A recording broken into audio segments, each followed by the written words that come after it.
Hello, today I'm going to be talking about the 25th of February 2024, which was a Monday. So, it is the final week before handing stuff in. I'm a little less confident than I thought, I'll be brutally honest, especially at the time of recording, because I'm recording these on the final day. I'm recording these on the 1st of March, which is hand in day, at about half three in the afternoon. The reason why I'm doing all these now is because A, I just finished work, and B, I've got a gig later, so I have about 4 hours to get everything done, which is no problem because I just need to record these, add the targets for everything, and then I should be hunky dory. But anyway, on Monday, I realized, oh, I haven't actually put any of my logs in my log. So I just thought, that's probably not a good idea, is it? Hang on.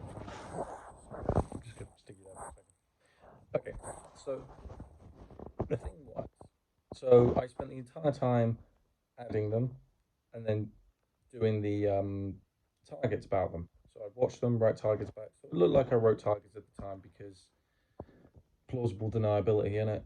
Um, but yeah, I did that until my headphones died, and I forgot. Oh no, I didn't bring my headphones charger because I didn't think I'd need them. So I was just like, well, I can't listen to these out loud, and half of these don't have subtitles because I recorded it like this, and that doesn't manage subtitles. Anyway, um, so I just thought, oh, screw it, I'll do something else. So I did. So I fully finished my project four thingy. I added one more piece of media because, okay, in my defense, I thought, oh, I haven't added film, but well, I kind of already did and just forgot about it until now. But I doubt it's an issue. So, as I said, the things I've added were the Summer of Love in 1967. I then spoke about Elden Ring, and then did Interstellar. Now, I decided to do the love story between Aragorn and Erwin, eh, from Lord of the Rings.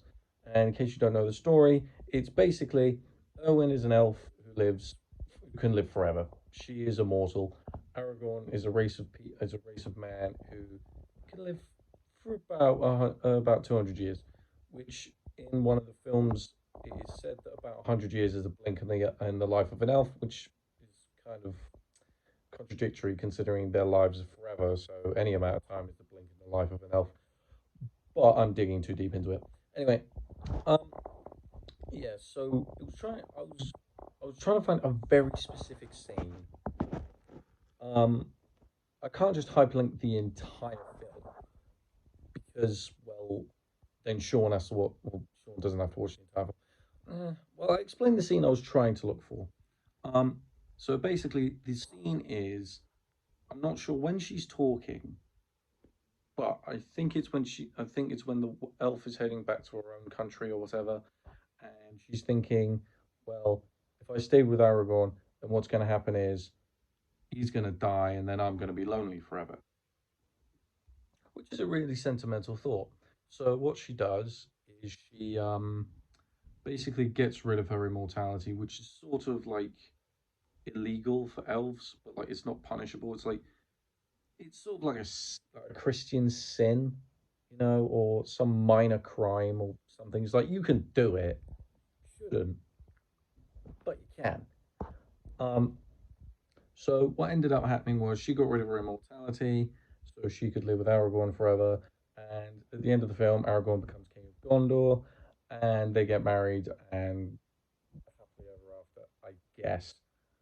Um, so it's a love story. Well, it is the traditional love story. Star-crossed lovers can't get met, can't fall in love because one is of this background, one is of the other background. The father doesn't approve the marriage, so like the man proves himself, and then like the girl's just like, oh no, I love him. So it was that sort of thing. I mean, it's generic, but I was going to put it in there. I wasn't going to put Romeo and Juliet in there because I feel like everybody who's doing the same one as me is going to put Romeo and Juliet in there, and I want to do something a little different because if Sean has to read the same Year 10 adaptation of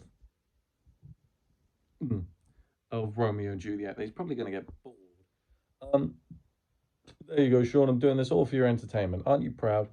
Um, but really, how this project's gone so far, it's gone rather well.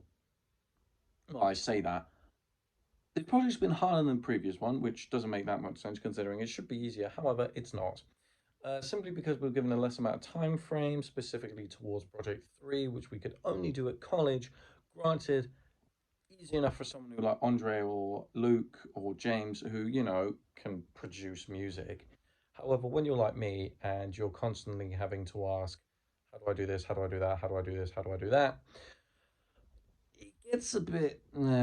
So, as I said, that's all really I did on Monday. I really didn't do a lot. But yeah, I will speak to you tomorrow.